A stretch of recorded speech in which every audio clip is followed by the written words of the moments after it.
everyone, and welcome to Talk Nerdy. Today is Monday, December 18th, 2023, and I'm the host of the show, Cara Santa Maria. Now, this is the last show of 2023. We always go on hiatus for 2 weeks, so we will be back on January 8th, 2024 with a brand new episode. Before we dive into this week's content, I do want to thank those of you who make Talk Nerdy possible. Remember, Talk Nerdyism will always be 100% free to download, even now that we are in our 9th, going on our 10th year. Wow. The way that we model the show and the way that we're able to do that is because we rely to a much lesser extent recently on advertisements and to a much greater extent on support from listeners just like you. If you would like to pledge your support on an episodic basis, all you've got to do is visit patreon.com/talknerdy where you can learn more. This week's top patrons include Daniel Lang, David J.E. Smith, Mary Neva, Brian Holden, David Compton, Gabrielle F. Jaramillo, Joe Wilkinson, Pasquale Gelati, and Ulrika Hagman. Thank you all so much from the bottom of my heart. I hope that you all have a wonderful holiday, and I'm just so grateful for all of the support over all the years. All right, let's get into this week's episode. So this week I had the opportunity to speak with Melissa Sevigny. She is a science journalist at KNAU, which is Arizona Public Radio. She's worked across different fields like water policy, sustainable agriculture, and space exploration. She's written 2 previous books, and she has a new book out now called Brave the Wild River, the untold story of 2 women who mapped the botany of the Grand Canyon. So without any further ado, here she is, Melissa L. Sevigny. Well, Melissa, thank you so much for joining me today. Thanks for having me. It's great to be here. So I'm really excited to talk about your newest book. But before we dive into this really interesting story, I would love to kind of just know a little bit more about you. So you're a science journalist. You work for public radio. Have you always been in broadcast? Has that always been sort of your outlet? No, not at all. This was a unexpected twist in my career path. I had no intention of being a journalist, and I actually didn't really have any formal journalism training when I took up this job. So yeah. Did you come from the sciences? What kind of was your way in? I did, yeah. I always wanted to be a scientist. When I was a little girl, I wanted to be a geologist. I grew up in Tucson, Arizona, and kind of spent my childhood running wild in the Sonoran Desert and just really connecting with the rocks and the plants and the animals. And that was my trajectory. That was my plan, was to be in the sciences. And when I got to the University of Arizona for my undergraduate degree, I enrolled in environmental science, which I kind of figured would be geology with some plants and animals thrown in, you know. And that was really my path. I was headed down that path of being a research scientist, and I still to this day I'm not exactly sure what happened, but I started taking creative writing classes kind of on the side. Like every semester, I would just throw in a class in poetry or fiction, and it was a part of my brain that just, my brain wanted that, like the writing side as well. And so I ended up with a double degree in environmental science and creative writing. And it was a weird mix because the environmental science degree at the University of Arizona was pretty hardcore. I was taking organic chemistry and analytical chemistry, alongside these poetry classes. And I didn't really know what to do with that mix when I graduated. And I applied to a bunch of different schools that had kind of programs that felt like they would let me do both of those things. So some of them were science programs and some of them were journalism programs. And the one that shook out that actually had full funding was a creative writing program with a focus in environmental writing. So that was not my intention. I had no intention of going off and getting an MFA in creative writing, but that's just kind of where my path led me. So I spent 3 years at Iowa State University getting that environmental writing degree, and then I graduated again and again, had no clear path of what I was going to do with this very odd mix of skills, and I floundered around in confusion for quite a while. And then this job came up for a science journalist at the NPR station in Flagstaff, Arizona. And I really wanted to come home to Arizona. I was, homesick and ready to come back to my mountains and my desert. And so I applied kind of on a whim. I did not have the skills they were asking for in journalism or broadcast. And I think I waited to the very last day to apply. And I got the job. And so 8 years later, I've been doing science journalism for broadcast all that time. Oh, it's incredible. So I'm curious, the books that you've written 2 books before this new one that we're going to be discussing. Were they, at least the first book, Under Desert Skies, was that part of your creative writing program, or did you write it after you finished your degree? The first book, Under Desert Skies, I actually wrote primarily during my undergraduate degree. I was in my early Really? 20s. Yeah. Wow. Yeah, it was kind of a weird, one of the things that happened to me that I guess shaped my career path was I applied for the Space Grant Program, which is an internship program for undergraduates. And most of the students who apply and get into that program are assigned tasks that are very science focused. And I guess because I had this weird mix of science and writing classes, I got assigned the job of interviewing what they called the old timers at the Lunar and Planetary Laboratory in Tucson. So the scientists who had been around in the 60s during the Apollo era.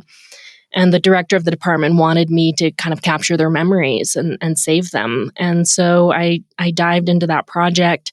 And at the end of the year, I went to the director. His name was Mike Drake. And I said, I don't think I'm done with this. I want to keep doing this. And so he hired me again and again. And I did that for about 4 years during my undergraduate degree, collecting these oral histories. And that turned into my first book, Under Desert Skies. And so that was one of those key moments. It was just chance that I got assigned that project. But it moved me towards being a science communicator rather than being a scientist. Oh, that's incredible. And then moving on from there, your second book, Mythical River, does have more of that sort of personal memoir quality to it. So is that really you coming home? Yeah, you can kind of see the influence of my my creative writing graduate degree. I wrote that during grad school. It was my thesis project for my 3-year MFA program. And that's more personal, more memoir, because that was the kind of writing that I was really learning how to do in that program.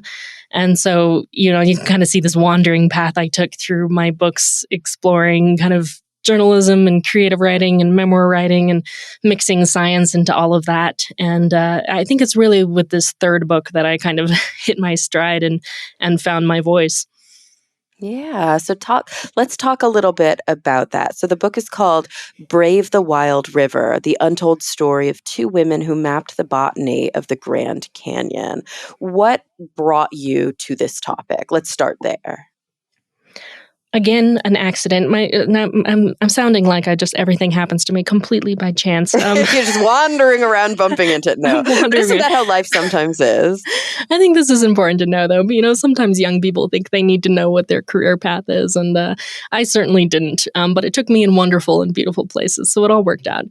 So I was working on a totally different project, and did not really have a lot of time. I have a full-time job, so I kind of write on the side on the weekends for fun, I guess. This is terrible. My career is writing and my hobby is also writing. I sound really boring, but that's how it works out. So I ran across their names by chance. I was looking for something else. It was in 2018. I was fishing around. I think I was trying to find stories about the Grand Canyon for Grand Canyon National Park's centennial year, which was in 2019. So I was like fishing around looking for things and online. And this hyperlink popped up that said women botanists. And I was curious, so I clicked on it. And this record popped up of this archive that's here in Flagstaff at Northern Arizona University, and it's the collected papers of Lois Jotter. And I read the description, and I learned that Lois Jotter ran the Colorado River in 1938 with her mentor, Elzada Clover.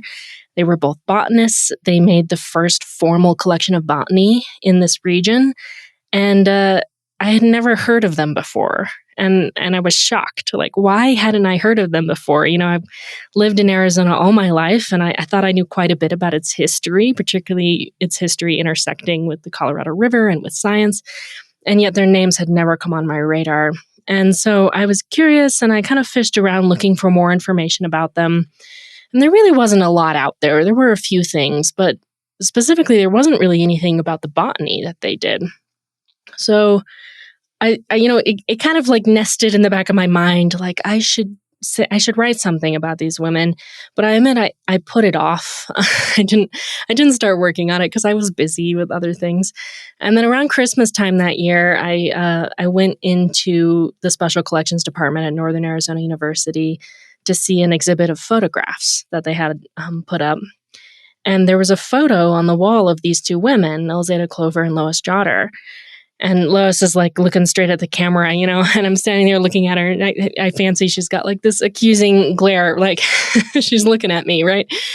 And I'm standing there looking at it, and the curator of the exhibit walks by, and I say to him, I've been thinking I should write something about these women. And he tells me to wait, and he disappears into the archives. And he comes back out with a cardboard box, and he takes out all this bright pink bubble wrap that's in the box. And inside the box is Lois Jotter's hat. Oh, wow. It's the hat that she wore in her 1938 expedition. And it's actually kind of a helmet. It's like very stiff material to protect her head because this was considered an incredibly risky, dangerous thing to do. So they wore helmets on their river trip. And it just became all very real to me in that moment. Like they became real people. And I started writing that day in the library. I went and sat at the first table I came to, and I started making notes. And then, about 4.5 years later, turned into this book, Brave the Wild River.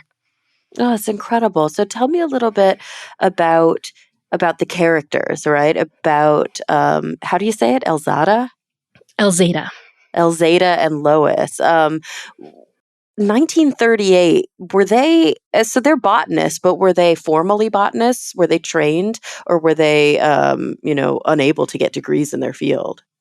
They were formally trained, which was incredibly unusual in the 1930s for a woman to get a PhD in anything, let alone in the sciences. So Elzada Clover just had her PhD in botany from the University of Michigan. Lois Jotter was working on hers. She had her master's and was working on her PhD. And that alone made them unusual and was probably the first thing that made me think they've got a story that needs to be told. They were both quite different from each other. Elzada Clover was the older of the two. She was about 41 at the time of this river trip. She was a bit of a daredevil. She had an adventurous spirit. She was obsessed with plants to really the exclusion of everything else. She did not want to get married or have children or do any of those traditional things that women were supposed to do in the 1930s. She wanted to collect plants. And so she would get into her car in the summer times and she would drive west. Her specialty was cactus. So she would drive west as far as she could go and she would pick up cactus.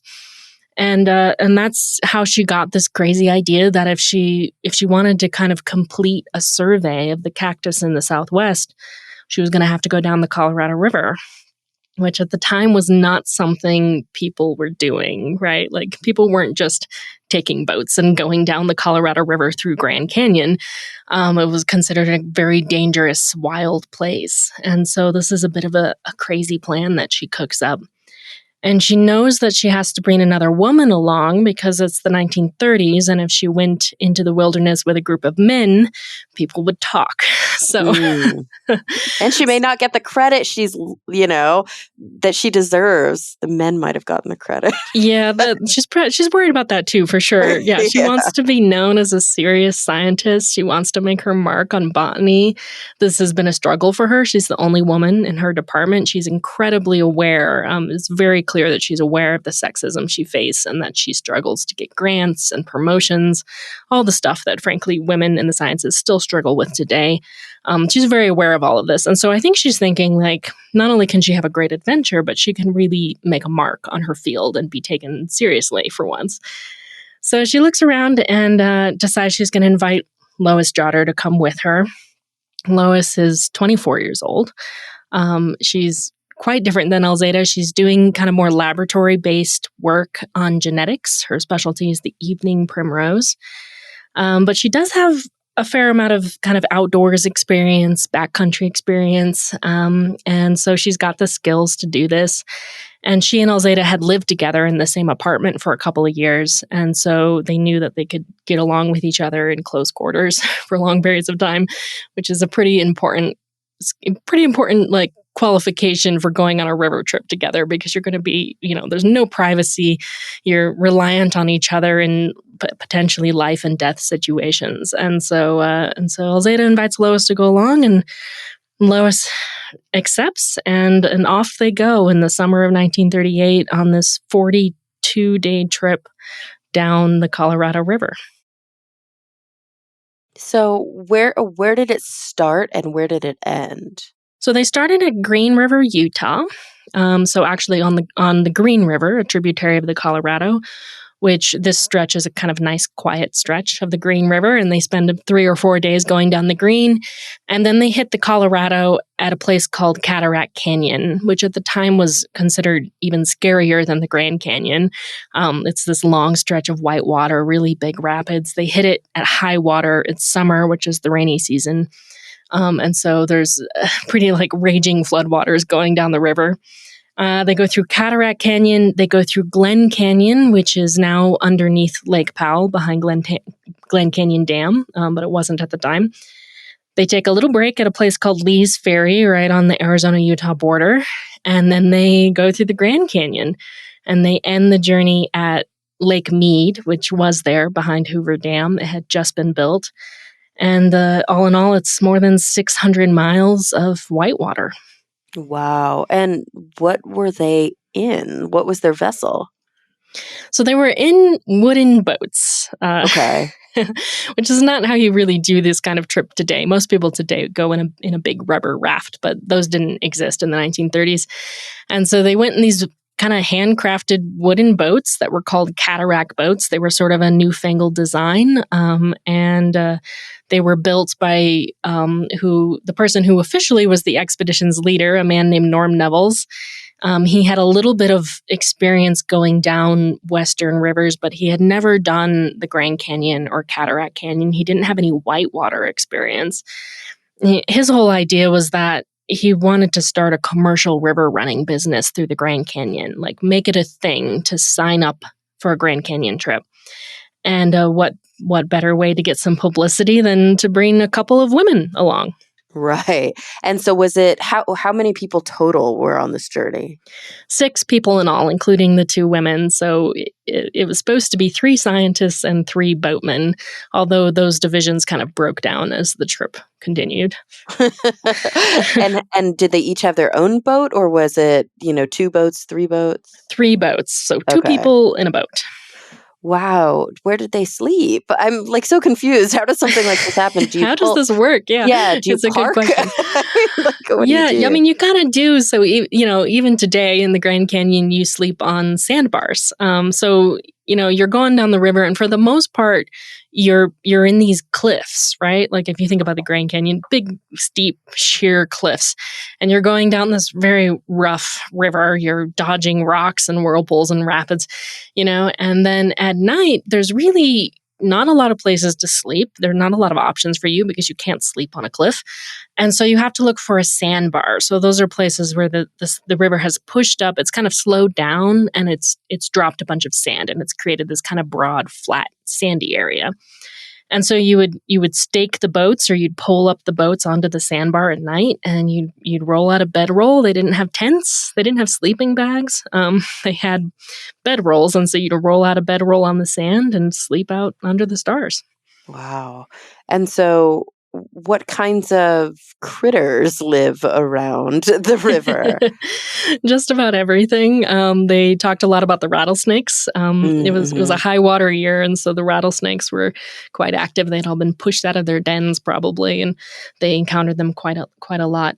Pink rattlesnakes, which Lois Jotter actually thought were pretty cute. They're pink to blend in with the rocks of the area. Oh, all kinds of things. There's rodents, there's birds, there's fish in the river. There's probably in the 1930s, there might be mountain lions prowling around, maybe even jaguar, which they wouldn't see, but they probably were seen by, if that makes sense. Beaver, all kinds of things. Even today, it's still it's a wonderful haven for wildlife.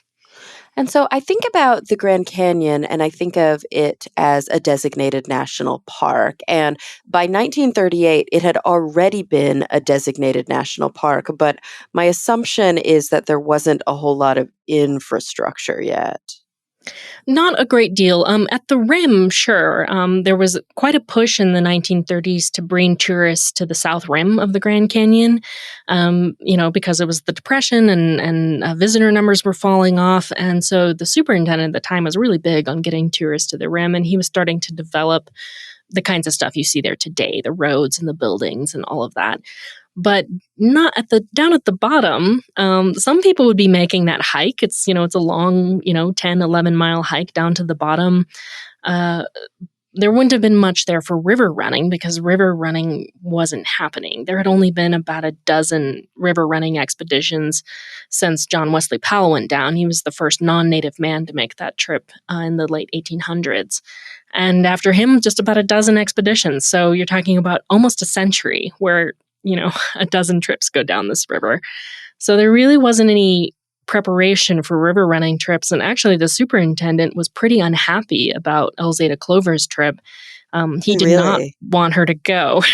Okay, Yeah, so this was not done like deeply in cooperation with the national park. not at all. Okay. Yeah, there were letters written to the superintendent basically just to tell him that they were planning on doing this. And he wrote back and he said, I can't stop you. Like legally, I cannot stop you. But if you get into trouble in the park boundaries, we're not going to come rescue you. Like you are on your Right. own. Right. Like this is not a sanctioned activity from our perspective. Like good No, luck. not at all. He was Wow. pretty unhappy about the whole situation. And I mean, I have to assume that there were times when there was a bit of trouble. And obviously, this book is written in such a way that it's like kind of part natural history, part biography, and part kind of thriller. So I don't want you to give too much away, but I would love to maybe hear a tale or two of some of the trials and tribulations along the way. Sure, yeah, they had a lot of bad things happen to them. Yeah. Not unexpectedly, perhaps. Yeah, and it is pretty exciting. It's exciting to write about. Probably was not as exciting to live through, or at least it was more Right. terrifying Yeah. to live through. They're not really prepared for what they're going to see, so they spend those first couple of days on the Green River, and everything's fine, and it's quiet water, and then they hit the head of Cataract Canyon. Which at the time the newspapers called the graveyard of the Colorado River. And there were all these horror stories about all the boats that had sunk and all the people that had died trying to get through Cataract Canyon. They were exaggerated horror stories, but it was still, this is the attitude at the time is like, this is impossible. And they get there, and the Colorado is this big, powerful, muddy river. It's running very, very high with rainwater and snowmelt. And they're not prepared for what they're about to do. I mean, again, nobody on this trip has ever rafted whitewater before. And they've got these handcrafted boats that they've been adding extra screws to as they go down the river. And so they stop at the head of Cataract Canyon, and they pull up the boats, and they all go to look at the very first rapid. And they're doing what's called scouting. They're trying to figure out, like, what's the best way to tackle this rapid? Like, do we go left? Do we go right? Like, how do we do this? And they spend like an hour standing there staring at the rapid, trying to figure it out. This is their very first test. And while they're standing there, one of the boats gets away. Like it's been tied up to a tree, and it hasn't been tied very well. And it pulls away, and it goes off down the river without them. This is really bad because they have 3 boats, and you can imagine they probably split their gear evenly between the boats. And so at the very start of their trip, they're about to lose like a third of their supplies, like their food, right? There's no place to stop and get extra food. They don't have a radio to call for help. They can't hike out. Like if they lose this boat, they're going to starve before they get to a place where they can get more food. So this is pretty bad. So Lois Jotter and her boatmen jump into one of the other boats, and they chase it. They chase it downriver. And so her first experience with a Colorado River rapid is chasing this runaway boat.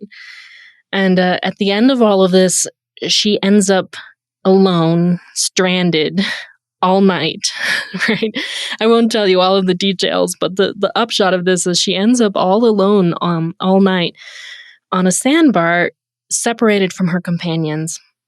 And it was really that story that made me want to write this book. I was looking through her archives right at the very beginning of my research, and I found this letter she had written to her mother about this experience of being alone all night on the Colorado River. She described it in such wonderful detail, the animals that she heard and how she kept having to move her fire because the water was rising. And she's having a pretty good time because she's got all the bedding and almost all the food with her, and the rest of them are cold and miserable and having a terrible time. And at the end of all of this, she writes to her mother that she had a lovely time, and I loved that about her because I think me personally in that situation, I probably would have been terrified. I would have been like, what have I gotten myself into? Like, this has all gone wrong.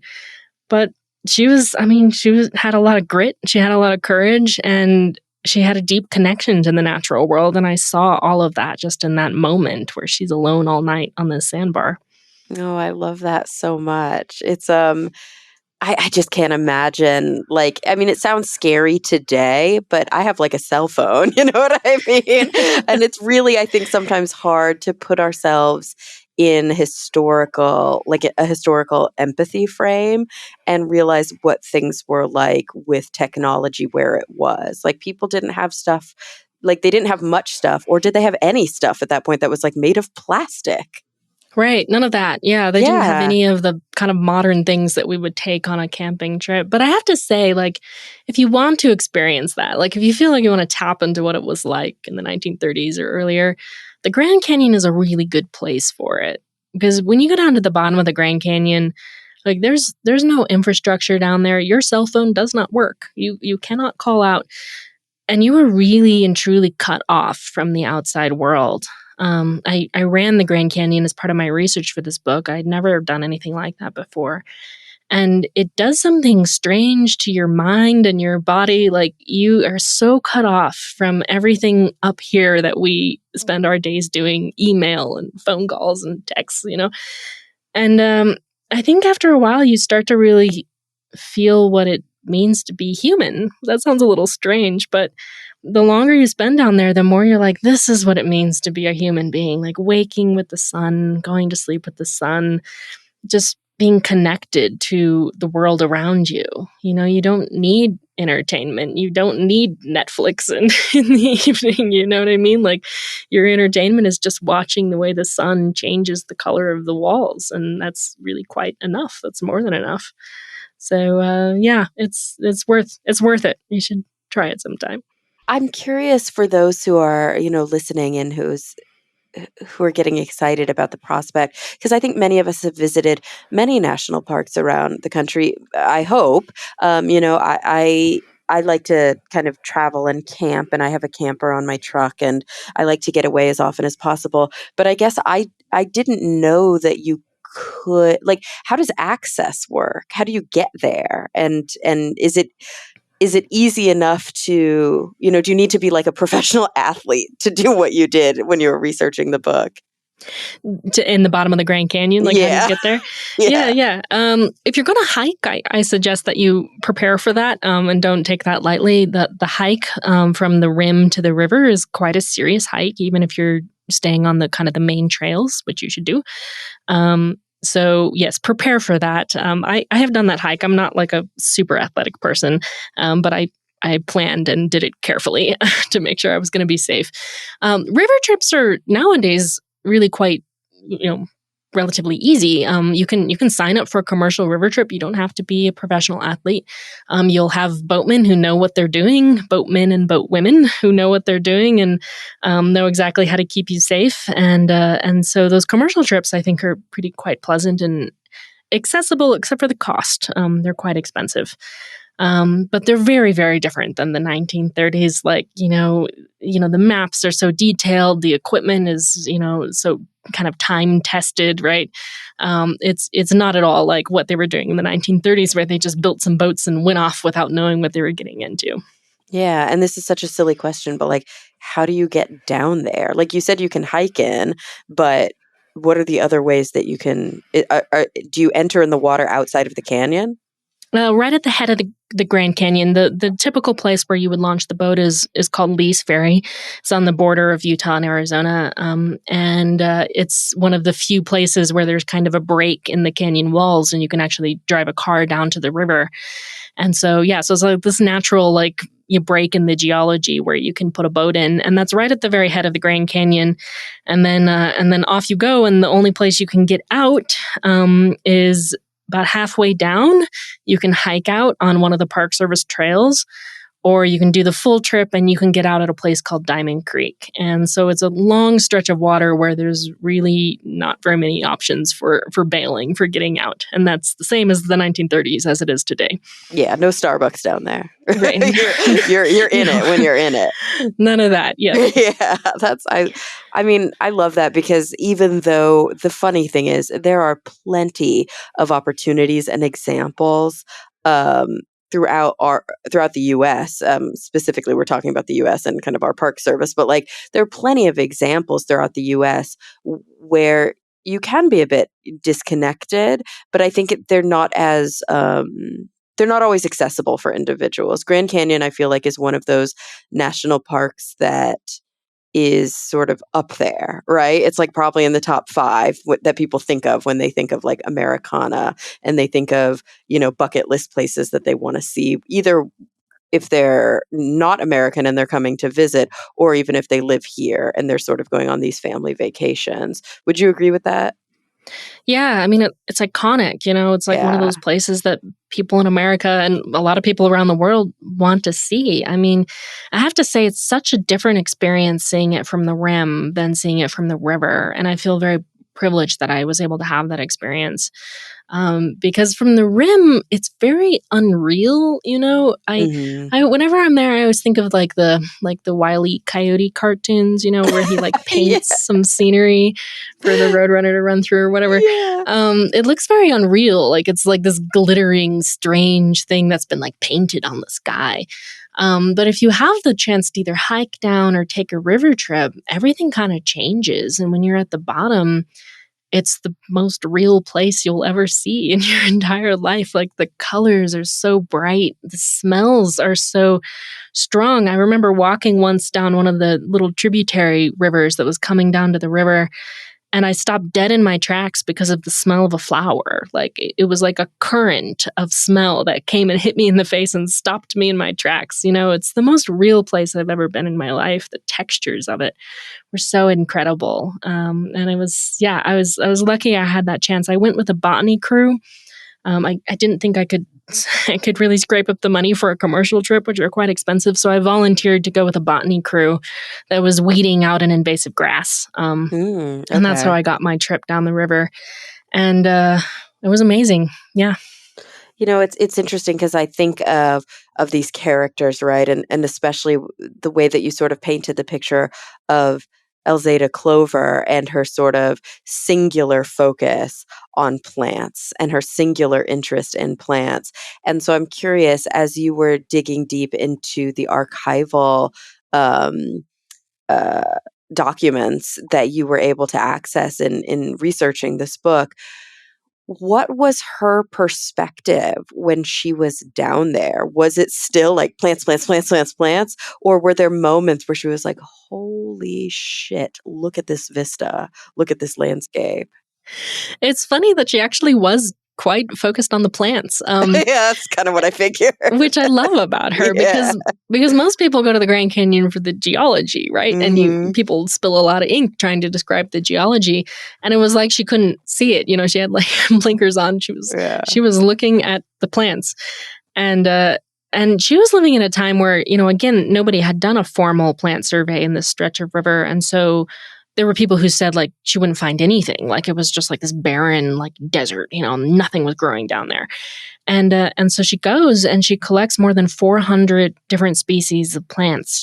She discovers this like place that's just rich with plant life and really extraordinary plants that have all kinds of strange adaptations to help them thrive in this very difficult place where there's floods and droughts and things that are trying to eat them. And it was fascinating to be able to see it through her eyes. And when I went on my trip, I brought her plant list with me.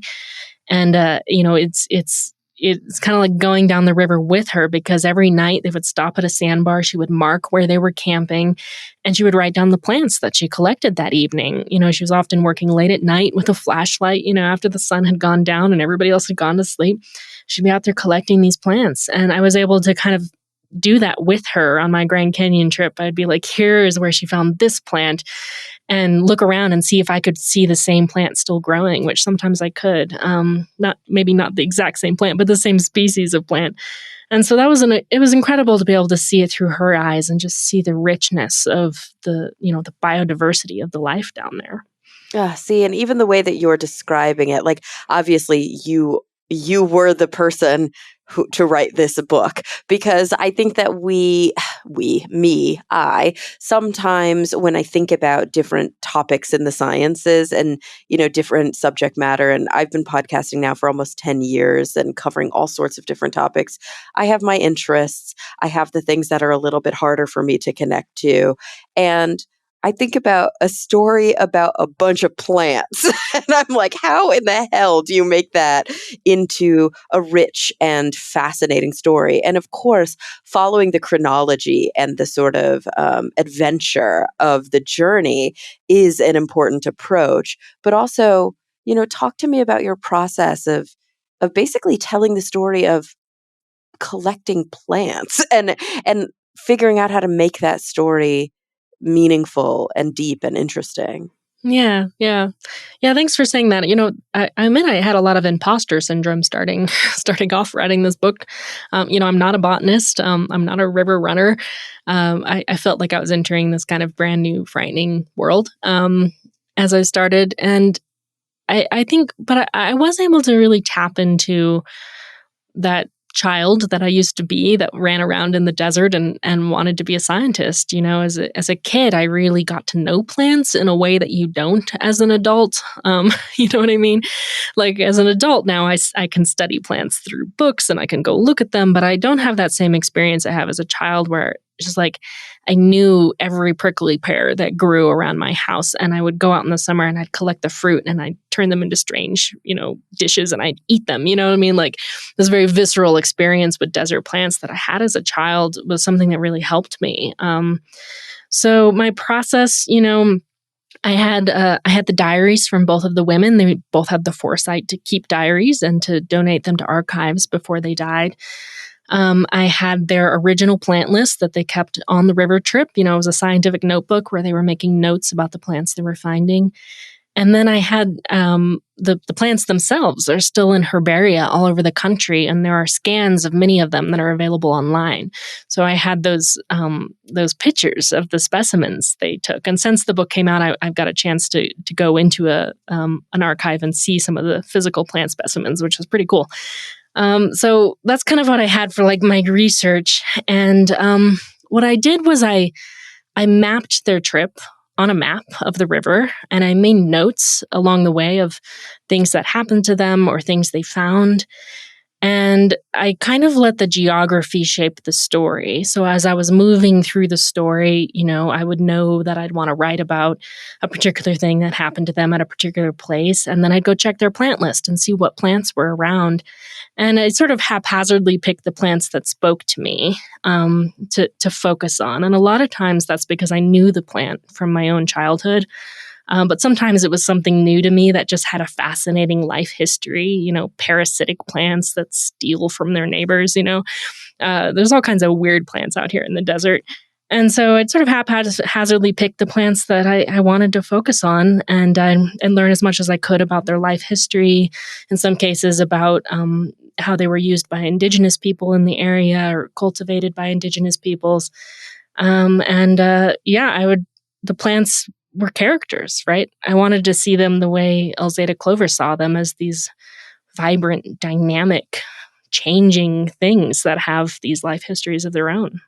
Yeah. Oh, that's so. And how were you affected by it? How did it kind of change you from the time you went into this project to the time you came out? I probably felt for the first time in my very wandering career that I was doing the right thing. I've had a lot of doubts, a lot of looking back over my career and feeling, you know, I kind of I moved away from that childhood dream of being a scientist. I'm still in the sciences, but being a science journalist, that was a hard transition for me. That was a hard identity shift to be writing about science instead of doing it. And I've often felt like I sort of let myself down by making that change in my career, which wasn't really a conscious change. It just sort of happened to me because I was good at writing and I kept being pulled in that direction. And it wasn't until I found this story and I started writing this story and I realized that I was able to pull on all of those strange wandering things that I've done in my career and just pour my heart into telling the story of these two women who have been kind of overlooked and neglected in the historical record and show it through their eyes as scientists, show what this trip was like as botanists. That's when I knew that I had all that wandering stuff had paid off. Like I was in the right place and I was doing the right thing. So this book really was like meaningful in almost a different kind of way than the first two books. It was, yeah. It clicked with me in a different kind of way. I needed those first two books. They were stepping stones to get me to this place. But I felt differently about this story. Gosh, it's hard to explain why. There was just something about these two women and their story that really connected with me. I guess it's because it's the kind of story I would have liked to read, like myself Yeah. when I was younger. If I had known more stories like this when I was coming up through high school and enrolling in environmental science in college, maybe my own path would have been different. Like maybe I would have felt like I belonged. Because a funny thing happened to me when I was young and I was interested in science. People would always tell me, "That's so great. We need more women in science." And I know they meant well, but to be honest, it created this impression of this like giant black hole, right, that I had to fill. Yeah. That's a lot of pressure. It was a lot of pressure and it was lonely, and it did feel lonely when I enrolled in those analytical chemistry classes and there weren't that many other women in the room. And so I think that loneliness is probably why this story sparked the moment I heard these two women's names and I was like, why haven't I heard of them before? It was a spark of recognition. It was like, yes, there are women who have been doing this work since the beginning of time. They have always been there. And being able to tell their story feels meaningful to me. It feels like I'm helping the ones coming up behind me and showing them that they are on the right path and that they're not alone. Yeah. Yeah. Talk to me a little bit more about that specific idea. What diving into this book really kind of looking in the mirror yourself and basically I don't want to say women in science, like whatever, we're both women in science, but like feminism in science, like it's more than just people who happen to be women who are doing science, but it's the concept of what it means to um, push back and what it means to have an identity that is meaningful and that is not based upon some sort of prescribed pathway that like men for just oh god I was like going to say years millennia kind of have carved for you. Like talk to me a little bit about that component of writing this book, the feministic component. Yeah, it took me a long time to figure out exactly how to write about it. Yeah. I wasn't planning really on writing about sexism when I started the project. I wanted it to be an adventure story. I wanted it to be focused on the science. That was my plan. And it is, but there's quite a bit about sexism in there too. And I couldn't leave it out as much as I kind of wanted to be honest. I couldn't because it was part of the lived experience of both of these women, a huge part of it.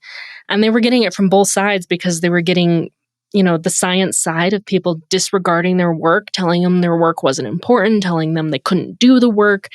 And then the river running side, they were the first non-native women to make this journey. And so they were getting a lot of focus from the press and the journalists who were coming to interview them and talking to them about, oh, do you think, women can make a trip like this? And describing in great detail the clothes they were wearing and what their hair looked like, and saying very disparaging comments about how sunburned they were, right? Just like really just horrible, horrible newspaper articles about them.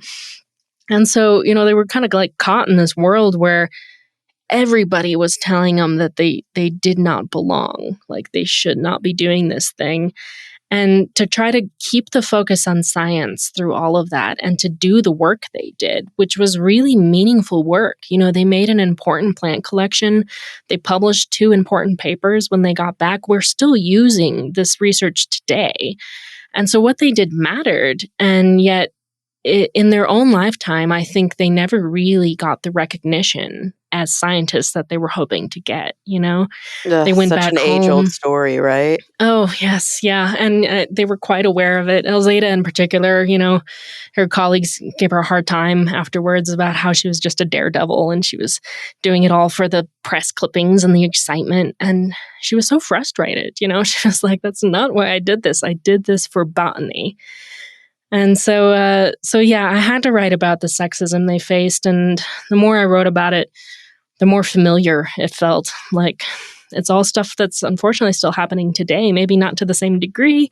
It has changed. Like, luckily, there are no front page headlines about women rafting rivers today. This is an improvement. But we're still seeing the same kinds of things happening to women today. And so that was something the book kind of had to teach me as I went along. Like, it wasn't something I was planning on writing so much about, but it's an important part of the story. Yeah. Yeah. I'm super curious as we're kind of coming to a close on the hour. Um, Lately, I've been asking this same question. So I always close the episode by asking the same 2 closing questions. But before we get to that segment, is there anything that we didn't dive into, anything that we didn't touch on that you want to make sure we do before we kind of close out?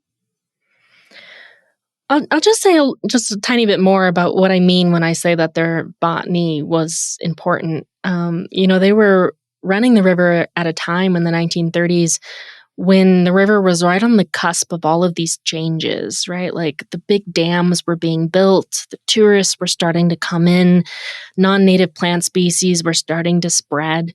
And so they made a record at a time when it was really important for us to have a record, right? And now, almost a century later, right? In order to know how to protect and restore this really iconic place that is world known, we have to know what it used to look like. We have to have these kinds of records of what it used to be.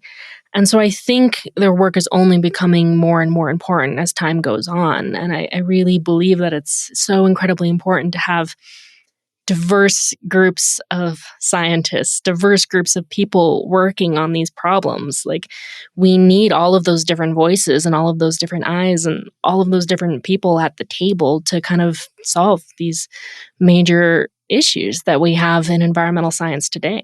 Yeah. Yeah. No, it's such an important theme that I think bears repeating over and over again. Like, almost we cannot hear it enough because we still have, obviously, a lot of work to do. And so it's really important not just to reiterate that idea, but to do it in such a way that is such a compelling story. Because, of course, I mean, you know better than anyone, as both a broadcast science journalist and a science writer, it's all about the story, isn't it? Like, that's how we get there. Yep, stories are powerful. So listen, I always close my show with the same 2 questions, and I'm always super curious because I interview people from all different walks of life and all different fields, to kind of, I don't know, compare and contrast where they're coming from. And they're really big picture questions, so apologies if they're heavy at your feet, and if you need a few minutes to come up with an answer, that's fine. So I want you to think about the future in whatever context feels relevant to you. So this could be personal, it could be professional, it could be um, uh, let's say, at the community level or the national level or the global level or even the cosmic level. So the first question is, what is keeping you up the most at night lately? Where are you struggling maybe with pessimism, with cynicism? What's really worrying you about the future? And on the flip side of that, so we do end on a more positive note, where are you finding your optimism? What are you kind of genuinely and authentically hopeful about looking forward to? Ooh, heavy questions. Yeah. I mean, I work in the news. Yeah. So everything keeps me up at night. It's been tough, it's been a tough 8 years really since I got this job as a journalist. I think I had maybe a moment that most of us had during the pandemic. Since I'm the science reporter here, I was a pandemic reporter for about 2 solid years. That is all I covered. And it was eye-opening seeing mm, how you know I've always hoped, I've always believed, I've always been passionate about science, but seeing its failure to make meaningful changes in society, changes that would save people's lives. Not that it was all a failure. I mean, thank God we got vaccines eventually, but the failure specifically in my field of science communication, I don't have to elaborate. You all know what I'm talking about. Yeah, it was a tough time. It It was a is a tough tough time. time. Yeah. And it changed the way I saw a lot of things. It changed the way I felt about our chances of mitigating climate change, of mitigating the loss of endangered species, all of these other things that matter to me as someone who cares deeply about science and the natural world. It changed really everything about how I saw the world, and yeah, and that's still hard. Still hard for me to see that this career path that I have chosen, science communication, has these. It's going to fall short. There are gaps that cannot be crossed. I didn't used to feel that way, but I do now, and that sometimes keeps me awake at night. Yeah, Are you and you're finding it's your hope or your optimism? For some people, I find that it's related to the same thing that is worrisome, and for other people, it's like something completely different. Where are you finding your hope and your optimism, or are you struggling to do so? I'm struggling. I've been struggling for a while to do so. I think it helps me. I mean, there's a reason that I write 5 days a week and then I write on the weekends. And that is because that is what I was put on this planet to do. And I might have doubts about how meaningful it will be. I might have doubts about how it will move the needle. I might still wonder if I'd be better off, filling embankments somewhere, like shoveling dirt, doing anything else. But at the end of the day, I know at my core that's what I was put on this planet to do. And it helps me to just remember that sometimes. The act of putting words on a page is an act of optimism. I always feel optimistic when I'm writing because it's an act of creation. And even though most of those words sit on my computer and never see the light of day, the act of creation helps me. And going outside helps me. I mean, I live in a beautiful place. I can walk out my back door and be in the world's largest ponderosa pine forest and just listen to the birds and smell the vanilla smell of the pines and be present and think about how resilient nature is. It really is incredible. And so that helps me a lot as well. I love that. Well, gosh, it's been such a joy to just to hear how you speak about the written word, but of course to dig deep into this book and to explore this story with you today. Thank you so much for being here with us. Thanks for having me. Of course. Everybody, the book is Brave the Wild River, The Untold Story of Two Women Who Mapped the Botany of the Grand Canyon by Melissa L. Sevigny. Melissa, thank you so much. And everyone listening, thank you for coming back week after week. I'm really looking forward to the next time we all get together to talk nerdy.